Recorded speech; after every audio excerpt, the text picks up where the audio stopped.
Hello दोस्तों, कैसे हैं आप सब लोग। मेरा नाम है मुकुल और आज मैं आप लोग के एक ऐसा टॉपिक लेकर आया हूँ, हॉट टॉपिक, जो आजकल बहुत ज़्यादा चल रहा है। चाहे आप सोशल मीडिया ले लो, चाहे आप न्यूज़ चैनल ले लो, जहाँ भी आप देखोगे यूएस इलेक्शन आपको सुनने में मिल रहा होगा। और ये टॉपिक मैं आपके लिए लेकर आया हूँ आज। इसमें मैं आपको आसान और बहुत सरल भाषा में समझाऊंगा कि यूएस इलेक्शन है क्या, क्या होता है यूएस इलेक्शन, कैसे होता है यूएस इलेक्शन, वहाँ की पॉलिटिकल पार्टीज कौन सी हैं, वहाँ पे उसका प्रोसीजर क्या होता है, वहाँ की संसद क्या है, उसका इम्पैक्ट हिंदुस्तान के ऊपर क्या पड़ेगा या बाकी जो दुनिया है उसके ऊपर क्या पड़ेगा। तो फ्रेंड्स, आप लोग तैयार हैं मेरे साथ इस टॉपिक को जानने के लिए? तो चलिए आइए हम लोग शुरू करते हैं यूएस इलेक्शन का इस टॉपिक को लेके। ठीक है, अब आप लोग ये वर्ड देखा होगा, पोटस। आप लोगों ने कई सारी हॉलीवुड मूवीज में या कई जगह पे आपने ये वर्ड सुना होगा, पोटस। पोटस होता क्या है? एक्चुअली में पोटस शॉर्ट फॉर्म की तरह यूज करती हैं वहाँ की एजेंसीज, जो आपकी सिक्योरिटी एजेंसीज हैं, जो गवर्नमेंट एजेंसीज हैं, जिसका फुल फॉर्म होता है president of the United state. President of the United state को वो लोग वहाँ पे पोटस के नाम से रिफर करते हैं। अब वहाँ के प्रेसिडेंट है, वहाँ पे उसके क्या पावर होती है, इसके बारे में मैं आपको बताऊंगा। जो वहाँ का प्रेसिडेंट ऑफ यूनाइटेड स्टेट होता है उसको head of the state and head of the government भी कहा जाता है। अब आप लोग कह रहे हो तो एक ही चीज हो गई, हेड ऑफ द स्टेट और हेड ऑफ द गवर्नमेंट एक ही चीज है, इसको अलग अलग क्यों लिखा? इसके पीछे का मैं रीजन बताऊंगा। इंडिया के अंदर हेड ऑफ द जो स्टेट होता है वो मेनली कहा जाता है प्रेसिडेंट को। प्रेसिडेंट जो होते हैं वो हमारे यहाँ हेड ऑफ द स्टेट होते हैं, और हेड ऑफ द गवर्नमेंट हमारे यहाँ होते हैं, वो होते हैं हमारे प्राइम मिनिस्टर साहब। तो वो होते हैं हमारे हेड ऑफ द गवर्नमेंट। अब इनके काम क्या होते हैं? ही लीड्स द एग्जीक्यूटिव ब्रांचेस, मतलब कि जो हमारे पोटस होते हैं यूएस के अंदर, ही लीड्स द एग्जीक्यूटिव ब्रांचेस। अब एग्जीक्यूटिव ब्रांचेस क्या होती हैं? मतलब कि आपके जो मंत्रालय हैं, विदेश नीतियां हैं, या पड़ोसी देशों से कैसे करना है, क्या खरीदना है, क्या ट्रेड पॉलिसीज हैं, ये सारी चीजें जो होती हैं जो हमारे देश में प्रधानमंत्री करता है, ये सारी चीजें वहां पे प्रेसिडेंट ही करता है, वहां पे प्रधानमंत्री ऐसा होता नहीं है। Then president POTUS is also the commander in chief of the arm forces. ये वहां की थल सेना, वायुसेना और आपकी नौसेना, यानी कि आर्मी, आपकी एयरफोर्स एंड नेवी, तीनों को कमांड करते हैं वहां के प्रेसिडेंट। हमारे हिंदुस्तान में हमारे प्रेसिडेंट होते हैं कमांडर इन चीफ, प्रधानमंत्री के हाथ में ये चीज नहीं होती है। ओके, तो ये हमने आपको बताया कि पोटस के काम क्या क्या होते हैं। और मैं आपको एक और बात बताता हूं, जो हमारे यहाँ पोटस होते हैं, जो अमेरिका में पोटस होते हैं, इनका जो टर्म होता है वो 4 साल का होता है। आपको पता होगा हिंदुस्तान में कोई भी, चाहे विधायक हो, सांसद हो, प्रधानमंत्री हो या कोई भी सरकार हो, उसका ऑफिशियल टर्म जो होता है वो होता है 5 साल का, लेकिन यूएस में होता है 4 साल का टर्म। देन वहां पे एक और नियम आता है, वहां पे ये नियम आता है कि वहां पे जो पोटस होता है वो 2 बार से ज्यादा सेम पर्सन नहीं बन पाता। अब ऐसा उनका नियम है। आप लोगों ने एक जगह बहुत बात सुनी होगी ये बात, कि कहते हैं मोदी जी ने कहा, ट्रम्प साहब आए थे, हौडी मोदी और उन सब कार्यक्रम में, कि हिंदुस्तान दुनिया की सबसे बड़ी डेमोक्रेसी है और अमेरिका दुनिया की सबसे पुरानी डेमोक्रेसी है। सबसे पुरानी डेमोक्रेसी, उसके पीछे का ही रीजन ये है, वहां की डेमोक्रेसी 1800 के टाइम पे स्टार्ट हो चुकी थी वहां पे डेमोक्रेसी। उसके बारे में अभी हम आपको डिटेल से बताएंगे और चीजें। तब तक आपको मैं अभी यहाँ पे ये बताना चाह रहा था कि जो पोटस होता है उसका 4 साल का टर्म होता है और वो 2 बार से ज्यादा नहीं बन सकता है। ठीक है, अब हम वहां पे जानते हैं, जैसे आपने देखा कि हमारे यहाँ पार्लियामेंट होता है, वहां पे पार्लियामेंट होता होगा, क्या तरीका है उसके बारे में जानना है तो चलिए आइए हमारे साथ। अब ये देखिए, ये क्या बता रहा है, ये फोटो आपने देखी होगी, मूवीज में देखी होगी। अमेरिका जो लोग घूमने जाते हैं, जो हमारे दोस्त लोग गए होंगे, उन्होंने भी देखा होगा इस जगह को। इसको कहते हैं यूएस कांग्रेस। अब यूएस कांग्रेस क्या है? हिंदुस्तान में होता है पार्लियामेंट ऑफ इंडिया, हिंदुस्तान में होता है पार्लियामेंट ऑफ द इंडिया यानी सांसद। वैसे ही वहां पे संसद होती है, उसको कहा जाता है द यूएस कांग्रेस। अब हिंदुस्तान में है जो पार्लियामेंट ऑफ इंडिया, इसके 2 हाउसेस होते हैं। एक होता है अपर हाउस जो होती है राज्यसभा, एक होता है लोअर हाउस जो होती है आपकी लोकसभा। उसी तरह से यूएस के अंदर होते हैं 2 हाउसेस। पहला हाउस होता है आपका हाउस ऑफ रिप्रेजेंटेटिव, जिसके मेंबर्स होते हैं 435। हर स्टेट के हिसाब से अलग अलग मेंबर्स चुन के आते हैं, जैसे अपने लोकसभा का है, कुछ कुछ सिस्टम वैसा ही है वहां पे। देन एक होता है हाउस ऑफ सेनेट, जिसका नंबर होता है 100। अब आप लोग ये सोच रहे होंगे कि ये 100 नंबर ही क्यों? अब इसके पीछे का भी रीजन मैं आपको बताता हूं। यूएस में सब लोग को पता है कि टोटल नंबर ऑफ स्टेट्स जो हैं वो है 50 नंबर ऑफ स्टेट्स हैं यूएस में। तो हर स्टेट से 2-2 सेनेट चुन के आते हैं। तो 50 इंटू जब 2 करोगे आप तो कितना नंबर आएगा? वो आएगा 100। और 100 सेनेट बन गए उनके। तो ये तरीका होता है उनका। तो house of senate, house of representative. एक और चीज होती है इसमें, प्लस 6 और होते हैं, 6 और इनके रिप्रेजेंटेटिव होते हैं, लेकिन उनको वोटिंग में या किसी चीज में पार्टिसिपेट नहीं होता है। मेनली उनका 435 ही माना जाता है। और हिंदुस्तान में आपको पता ही है 545 होते हैं हमारे लोकसभा में जो सांसद चुन के आते हैं, और राज्यसभा में जो सांसद चुन के आते हैं अपर हाउस के, वो होते हैं 245। ठीक है फ्रेंड्स। अब ये मैंने आपको बताया कि यूएस कांग्रेस क्या है, इंडियन पार्लियामेंट क्या है। होप आपको ये बात समझ में आ चुकी होगी। तो दोस्तों होप अभी तक जो भी बातें मैं आपको बता रहा हूँ वो मजा आ रही होगी आपको सुनने में। तो जैसा मैंने बोला ये, चलिए अब हम देखते हैं ये चीज। मैंने आपको बताया पार्टियां, हर देश में पार्टियां होती, जो मैंने बोला। अब देखिए ये साइन आपको कुछ अजीब लग रहे हैं। ये साइन आपका बता रहा है क्या, डंकी। और ये साइन आपका क्या बता रहा है, एलिफेंट। ये वहां की दो पार्टियों के चुनाव चिन्ह है।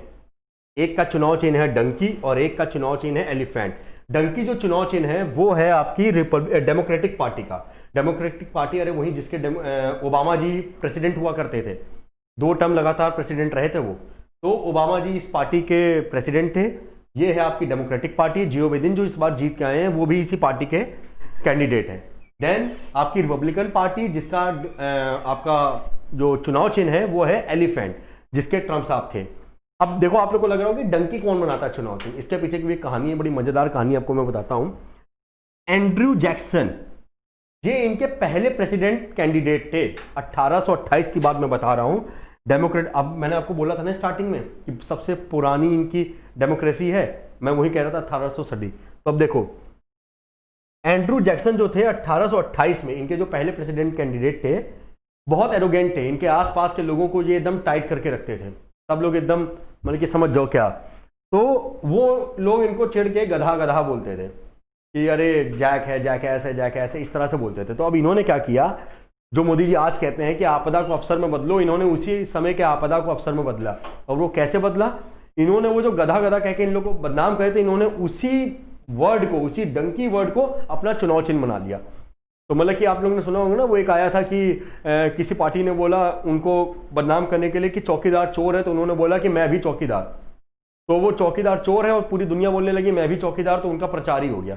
तो ये उस तरह से हिसाब हुआ था। तो इन्होंने वही वाला कुछ स्ट्रेटेजी अपनाई और डंकी अपना चुनाव चिन्ह बना लिया। अब उसके बाद आया आपका हाथी। कैसे बना हाथी? हमारे देश में भी एक पॉलिटिकल पार्टी है जिसका चुनाव चिन्ह हाथी है, और वो बहन मायावती जी की पार्टी है बसपा। ठीक है, सब लोग जानते होंगे इसके बारे में। तो खैर, अब एलिफेंट कैसे बना? एलिफेंट के ऊपर कहानी है। एलिफेंट क्या होता है? जंगल का सबसे बड़ा जानवर, सबसे बड़ा जानवर। तो उस समय अमेरिका की जो पॉलिटिक्स चल रही थी, उसमें जो सबसे बड़ी पार्टी थी वो पार्टी थी आपकी रिपब्लिकन पार्टी। अब उसमें एक साहब हुआ करते थे, बहुत फेमस कार्टूनिस्ट थे, थॉमस नेस्ट, जो 1874 में वो अपने 1874 के आसपास वो अपनी मैगजीन हुई या अखबार हुए, उसमें रिपब्लिकन पार्टी को बताने के लिए वो हाथी सिंबल का इस्तेमाल किया करते थे। अब जब वो हाथी सिंबल का इस्तेमाल करते थे तो उन्होंने भी यही किया कि इसी तरह से रिपब्लिकन पार्टी का जो चुनाव चिन्ह बन गया वो हाथी बन गया। अच्छा, मैं आपको एक चीज़ बताऊं, ये आपने देखा होगा कई बार, हमेशा देखा होगा, जियो बिदेन जो है इनको आप ब्लू कलर से डोनेट करते हैं, बताते हैं इनके बारे में। और जो आपके डोनाल्ड ट्रंप साहब हैं, इनको जब भी दर्शाता है कोई तो वो रेड कलर से दर्शाता है।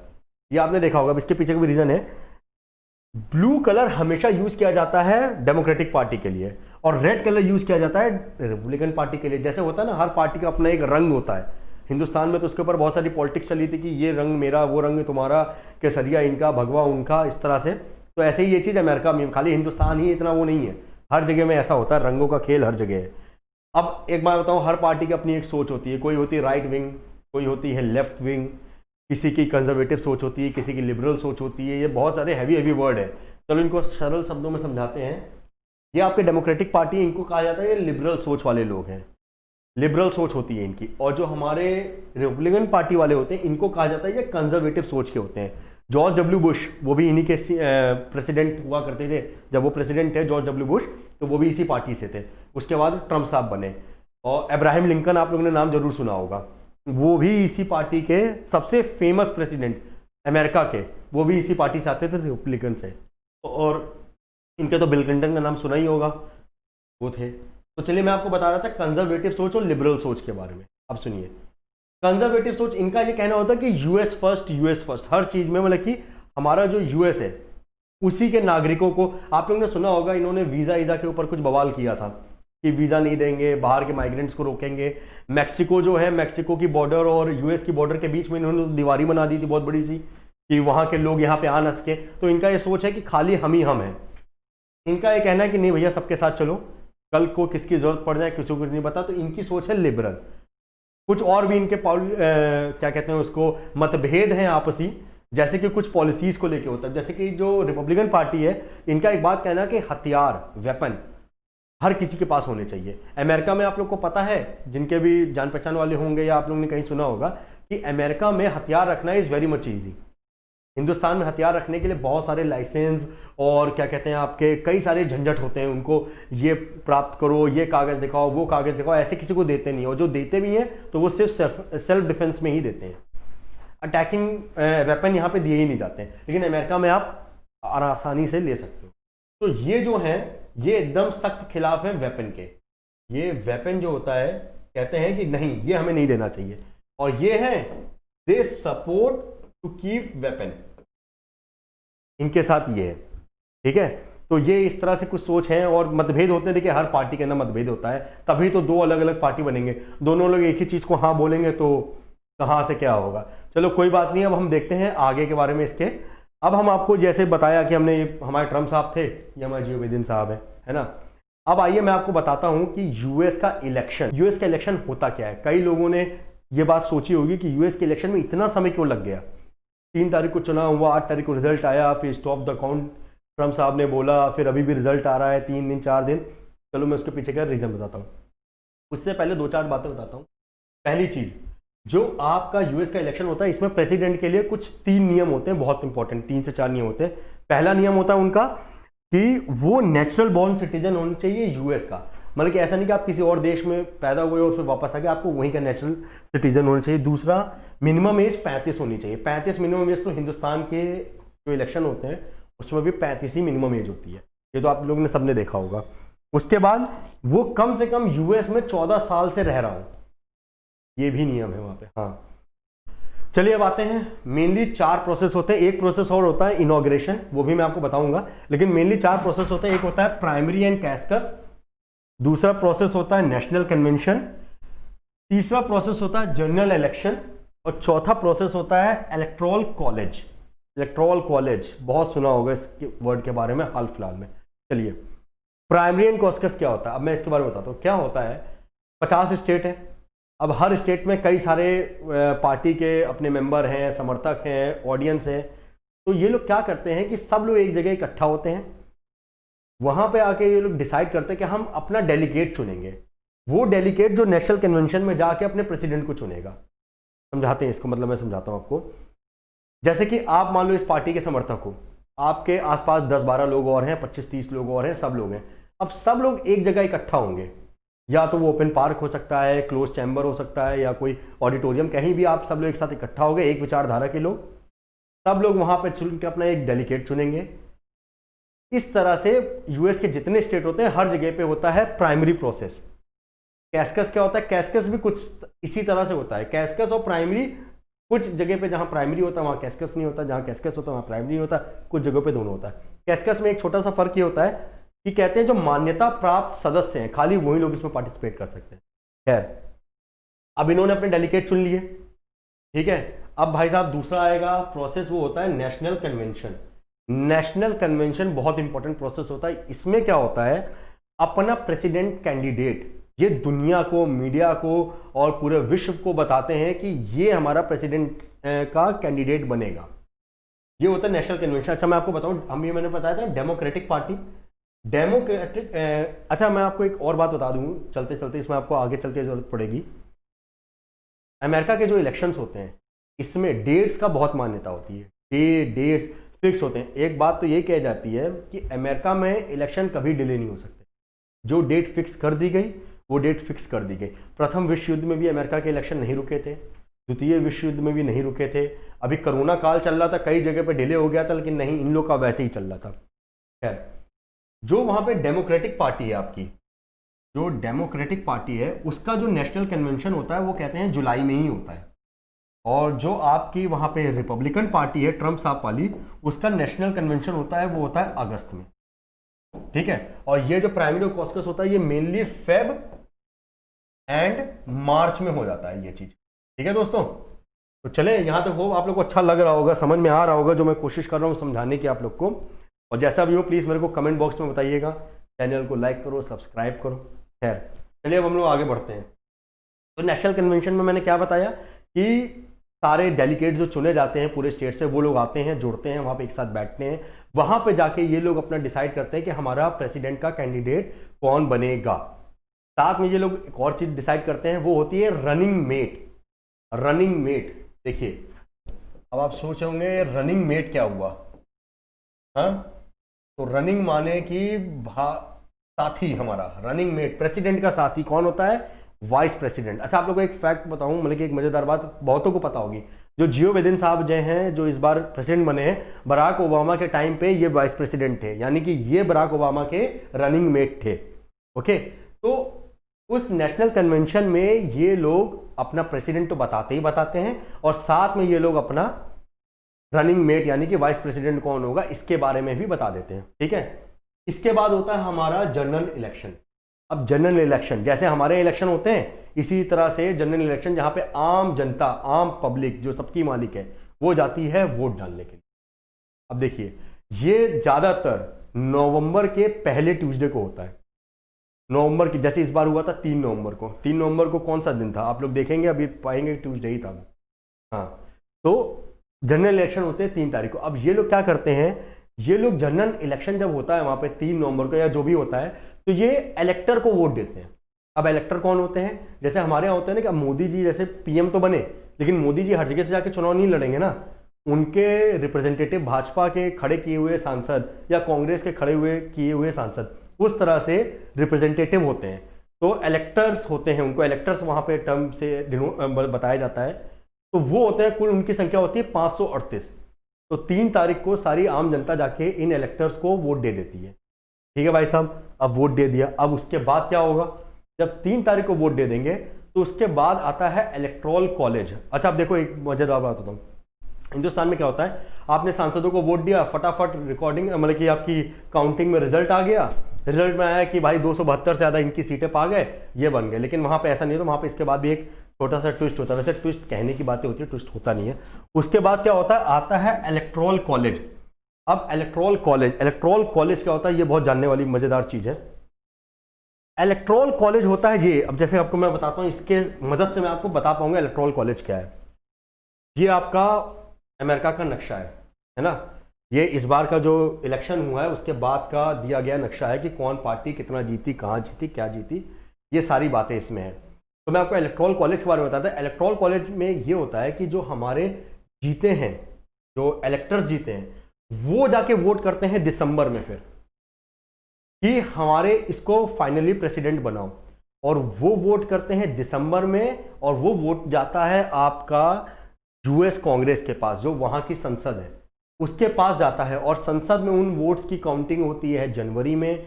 और फिर एक प्रोसेस जो मैंने आपको पहले बताया था, इनॉग्रेशन होता है, वो मेनली 20 जनवरी को ही होता है, यानी कि वो डेट होती है जिस दिन शपथ ग्रहण समारोह, अपने आपने देखा था ना 2019 में कितना भव्य समारोह किया था, इसी तरह से 20 जनवरी को दुनिया को यूएस का नया प्रेसिडेंट मिलता है हर बार। अब वो रिपीट हो जाए तो बात अलग है, लेकिन एक नया टर्म चालू होता है प्रेसिडेंट का, ठीक है। तो अब आपको इलेक्टोरल कॉलेज का मतलब समझ में आ गया होगा क्या होता है। अब मैं आपको यहाँ पे कुछ बताना चाहता हूँ कि वहाँ का जो वोटिंग की गिनती का तरीका होता है ना, वो हमारे हिंदुस्तान से बहुत ज़्यादा डिफरेंट होता है। अब हिंदुस्तान में क्या होता है, आपने क्या देखा, हिंदुस्तान में फर्ज करो कि सबसे बड़ा स्टेट कौन सा है, भाई सबको पता है यूपी। पॉलिटिकली मैं कह रहा हूँ, ऐसे तो सबसे बड़ा क्षेत्रफल में राजस्थान है, लेकिन यूपी जो सीट के लोकसभा सीट के मुकाबले में यूपी है 80। अब बाई चांस मान लो 80 में से किसी के पास आ गई 60 सीटें, और किसी के पास आ गई 15 सीटें, और किसी के पास आ गई 5 सीटें। अब क्या होगा, जिसके पास 60 सीटें आई उसकी 60 हो गई, जिसके पास 15 आई उसके पास 15 हो गई, जिसकी 5 आई उसकी 5 हो गई। लेकिन अमेरिका में ऐसा नहीं होता है। अमेरिका में एक पॉलिसी, एक टर्म यूज किया जाता है, विनर टेक्स इट ऑल। ये टर्म यूज किया जाता है अमेरिका में। अब इसका क्या मतलब हुआ, चलो मैं समझाता हूं, इसलिए तो हम आए हैं आपको कि हम आसान शब्दों में आपको हम ये बता पाएं कि विनर टेक्स इट ऑल क्या होता है। चलो दोस्तों देखो, विनर टेक्स इट ऑल में चलो एक एग्जांपल लेते हैं। जैसे मान लो कैलिफोर्निया ले लिया हमने। कैलिफोर्निया वहाँ का सबसे बड़ा स्टेट है, जैसे अपने यूपी है वैसे कैलिफोर्निया है।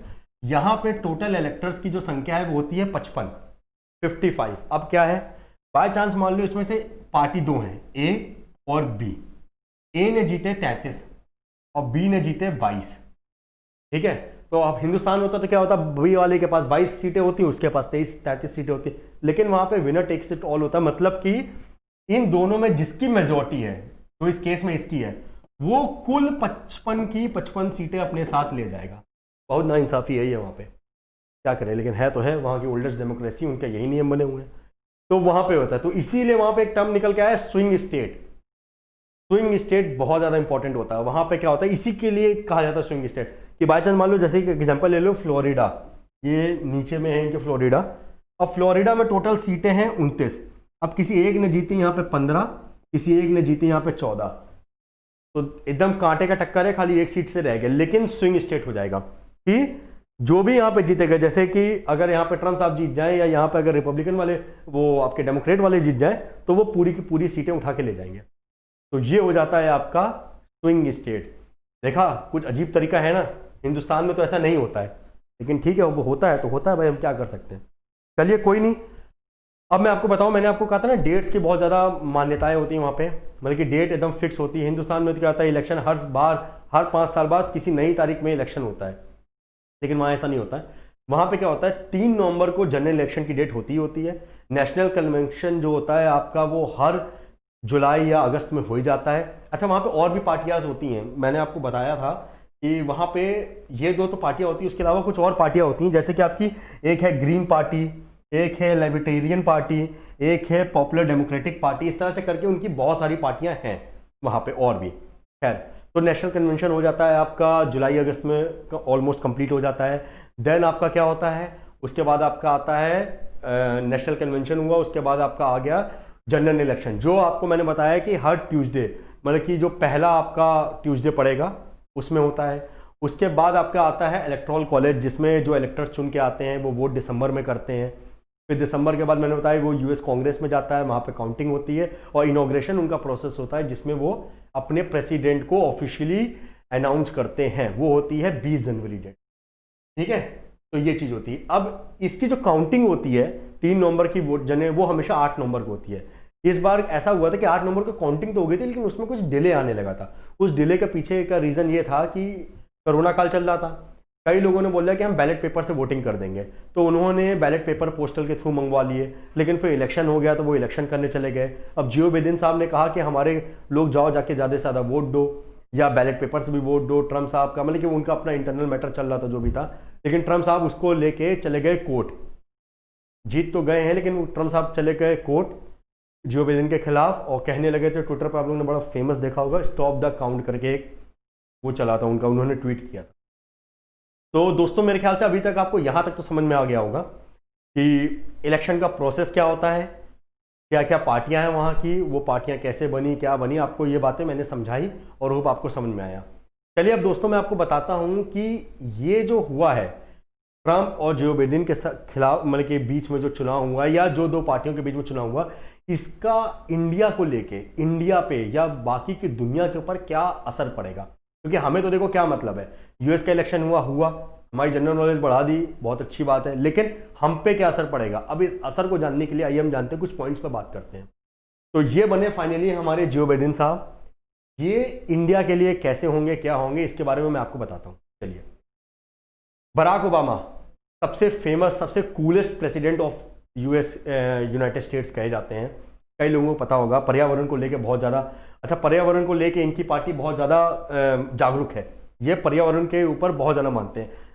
ट्रम्प साहब की जो पार्टी थी रिपब्लिकन, वो इतना कहा जाता है, मैं ऐसे कहूँगा नहीं, लेकिन वो पर्यावरण को लेके इतना ज़्यादा सोचती नहीं है। कहा जाता है अमीरों की पार्टी है, इंडस्ट्रीज़ को प्रमोट करती है, लेकिन इनके साथ ऐसा है कि पर्यावरण को लेकर बहुत ज़्यादा मानते हैं। ठीक है, तो बराक ओबामा के टाइम पे क्या हुआ, टेररिज्म जितने भी थे, आपको याद होगा पाकिस्तान के एटोबाबाद में ओसामा बिन लादेन को घर में घुस के मार के निकाला था। उस टाइम पे वाइस प्रेसिडेंट थे ये साहब। तो एक चीज़ तो क्लियर हो गई कि टेररिज्म के खिलाफ तो ये भी बर्दाश्त नहीं करेंगे, टेररिज्म को बर्दाश्त ये नहीं करने वाले हैं। और टेररिज्म कौन प्रमोट करता है, कहाँ से होता है, ये तो आप सब लोग को पता है, हमें बोलने की ज़रूरत नहीं है। लेकिन टेररिज्म को ये भी सपोर्ट नहीं करेंगे, और ये इंडिया के लिए बहुत अच्छी चीज़ कि ये टेररिज्म को लेके इतना नहीं मानेंगे। दूसरी चीज़, दूसरा मुद्दा है आपका चाइना और रशिया। अब सुनिए, ट्रम्प साहब के लिए कहा जाता था कि वो चाइना के बहुत ज़्यादा एंटी हो गए। आपने उनके स्टेटमेंट सुने होंगे, उन्होंने तो कोरोना वायरस को चाइनीज़ वायरस कह के बुलाना चालू कर दिया है कि नहीं।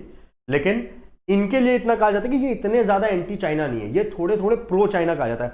अब कुछ लोग कहते हैं कि इनके कोई बेटे हैं, उनका बिजनेस है चाइना में, खैर वो सब बातों पे हम नहीं जाते, लेकिन हम बता रहे इनको कहा जाता है कि ये इतने ज़्यादा एंटी चाइना नहीं होंगे जितना कि ट्रम्प खुल के चाइना के खिलाफ गए थे। अब इंडिया के लिए ये चीज़ सही है कि नहीं है तो आप भी समझ ही रहे हो। ये हाँ, लेकिन ये जरूर है कि ये रशिया को लेकर काफ़ी एग्रेसिव होंगे। 2016 का जब इलेक्शन हुआ था, जब हेनरी क्लिंटन लड़ी थी बराक ओबामा के बाद, और ट्रम्प साहब पहली बार चुनाव लड़ रहे थे, तो ऐसा कहा जाता है कि रशिया की एजेंसीज ने इनकी क्या नाम है, डोनाल्ड ट्रम्प साहब की बहुत ज़्यादा मदद की थी उसमें। ऐसा कहा ही जाता है, इसकी कोई पुष्टि नहीं कर रहा हूँ मैं, कि बहुत ज़्यादा मदद की थी उनकी चुनाव जीतने में, तो खैर इनका है। अब रशिया जो है इंडिया का एकदम बॉर्न फ्रेंड है, कहते हैं रशिया इंडिया का बहुत अच्छा दोस्त है। अब क्या है, ये थोड़े होंगे एग्रेसिव रशिया को लेके, और चाइना को लेके थोड़ा ये मतलब कि उतने ज़्यादा एग्रेसिव नहीं होंगे जितने ट्रम्प साहब थे। अब इंडिया के लिए यहाँ पे थोड़ी दिक्कतें आ सकती हैं, क्योंकि इंडिया का तो भाई दोस्त है आपका रशिया बहुत अच्छा। लेकिन खैर उस चीज़ को भी संभालने के लिए हमारे मोदी साहब हैं। मोदी साहब आपको पता है कि कैसे कैसे मतलब किन किन देशों से उन्होंने अपनी दोस्ती बना ली। अमित शाह हैं, वो तो चुनाव हार जाते हैं, उसके बाद की पार्टी से भी अपनी दोस्ती बना लेते हैं। तो मतलब कि टर्म्स को मजबूत करने में हमारे दोनों गुजराती जो मिनिस्टर्स हैं बहुत ज़्यादा मजबूत हैं। इनको पता है कि कैसे इंटरनेशनल लेवल पे हमारे देश के लिए क्या भला है क्या बुरा है, उस हिसाब से हम अपनी नीतियों को, अपनी जो पॉलिसीज है उसको हम चेंज करें। तो इस चीज़ को आप लोग लेके निश्चिंत रहिए। लेकिन हाँ, ये वर्ल्ड के परिप्रेक्ष्य में तो ये चीज़ होने वाली है। खैर दूसरी चीज़, ट्रम्प साहब का मैंने बताया था कंजर्वेटिव पार्टी उनकी सोच है, उनकी पार्टी की, और वो कहते थे यूएस फर्स्ट। अब उन्होंने क्या किया, H1 वीज़ा के ऊपर रोक लगाई। कि उनका ये कहना था कि जो इमाइग्रेंट्स हैं, जो बाहर के देशों से लोग आए हुए हैं, वो आके हमारे देश में उनको वीज़ा कम मिले। ज़्यादातर जो IT कंपनीज के जो लोग होते हैं, जो विदेश में जाके नौकरी करते हैं, उनको H1 वीज़ा की बहुत ज़्यादा ज़रूरत पड़ती है, तभी आप जाके वहाँ पे काम कर सकते हैं। ट्रम्प साहब ने इसके ऊपर बहुत ज़्यादा सख्ती लगा दी थी। अब उम्मीद की जा रही कि ये आएंगे तो इस चीज़ के ऊपर से ये हटाएंगे, रोक हटाएंगे। तो ये भी इंडिया के लिए अच्छा है, क्योंकि इंडिया में तो बहुत सारे लोग हैं जो विदेश में जाते हैं। अच्छा, उससे क्या होगा, विदेश में जाएंगे, वहाँ पे इंडियंस बढ़ते जाएंगे, तो कल को वहाँ की जो सरकारें हैं, जब वहाँ पे H1 वीज़ा मिलेगा, वहाँ से अगर उनको नागरिकता मिल जाती है, कुछ भी होता है, तो एक इंडियन वो कहते हैं, क्या कहते हैं, कॉलोनी, एक इंडियन कॉलोनी वहाँ बढ़ेगी। फिर उनको ये सोचना पड़ेगा हर चीज़ कि हम इंडिया के लिए ही अच्छा करें, तभी ये इंडियन कॉलोनी जो यहाँ पे बढ़ रही है ये हमें सपोर्ट करें। तो दोस्तों, ये तो मैंने कुछ पॉइंट्स बताए। अगर आपको लगता है कि इसके अलावा भी कोई और चेंजेस आएंगे, या और इंडिया के ऊपर क्या पॉलिसीज़ आएंगी, या इनके आने से ट्रेड में क्या ऊपर नीचे होगा, कैसा होगा, वो प्लीज़ मुझे कमेंट सेक्शन में बताइएगा। और आपको ये मेरा वीडियो कैसा लगा, जो हमने इसमें तथ्य बताए वो आपको उसमें कैसे लगे, क्या आपको ये प्रोसेस समझ में आया, प्लीज़ ज़रूर हमें बताइएगा। इस वीडियो को लाइक करिएगा, अपने दोस्तों के साथ शेयर करिएगा, और हमारे चैनल को सब्सक्राइब करिएगा।